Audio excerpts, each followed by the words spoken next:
بسم الله الرحمن الرحيم.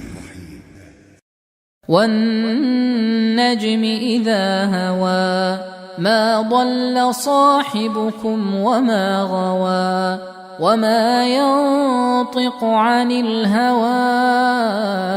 إن هو إلا وحي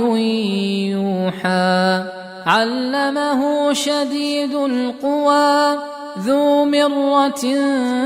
فاستوى وهو بالأفق الأعلى ثم دنا فتدلى فكان قاب قوسين أو أدنى فأوحى إلى عبده ما أوحى ما كذب الفؤاد ما رأى أفتمارونه على ما يرى ولقد رآه نزلة أخرى عند سدرة المنتهى عندها جنة المأوى إذ يغشى السدرة ما يغشى ما زاغ البصر وما طغى لقد رأى من آيات ربه الكبرى أفرأيتم اللات والعزى ومناة الثالثة الأخرى ألكم الذكر وله الأنثى تلك إذا قسمة ضيزى إن هي إلا أسماء سميتموها أنتم وآباؤكم ما أنزل الله بها من سلطان إن يتبعون إلا الظن وما تهوى الأنفس ولقد جاءهم من ربهم الهدى أم للإنسان ما تمنى فلله الآخرة والأولى وكم من ملك في السماوات لا تغني شفاعتهم شيئا إلا من بعد أن يأذن الله لمن يشاء ويرضى إن الذين لا يؤمنون بالآخرة ليسمون الملائكة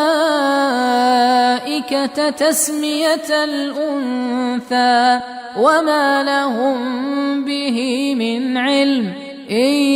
يتبعون إلا الظن وإن الظن لا يغني من الحق شيئا فأعرض عمن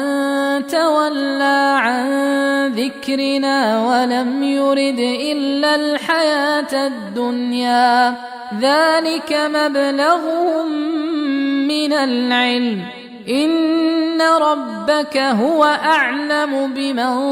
ضل عن سبيله وهو أعلم بمن اهتدى ولله ما في السماوات وما في الأرض ليجزي الذين أساءوا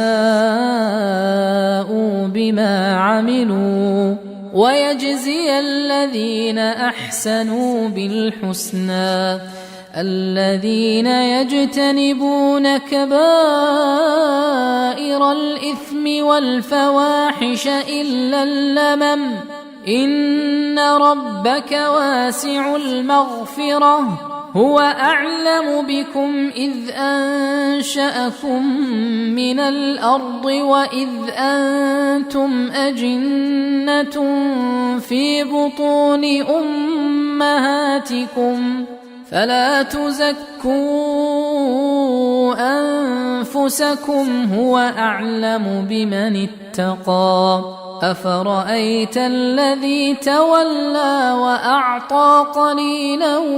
وأكدى أعنده علم الغيب فهو يرى أم لم ينبأ بما في صحف موسى وإبراهيم الذي وفى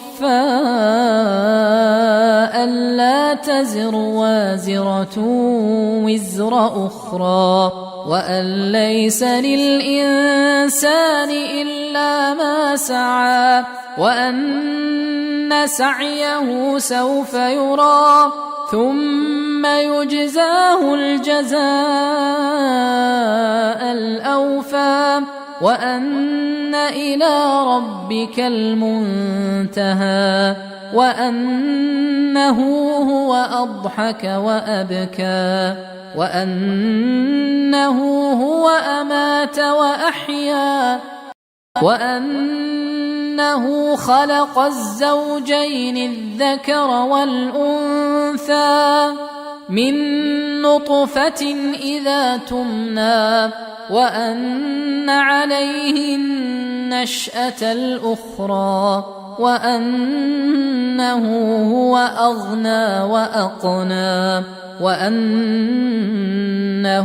هو رب الشعرى وأنه أهلك عادا الأولى وثمود فما أبقى وقوم نوح من قبل إنهم كانوا هم أظلم وأطغى والمؤتفكة أهوى فغشاها ما غشا فبأي آلاء ربك تتمارى هذا نذير من النذر الأولى أزفت الآزفة ليس لها من دون الله كاشفة أفمن هذا الحديث تعجبون وتضحكون ولا تبكون وأنتم سامدون فاسجدوا لله واعبدوا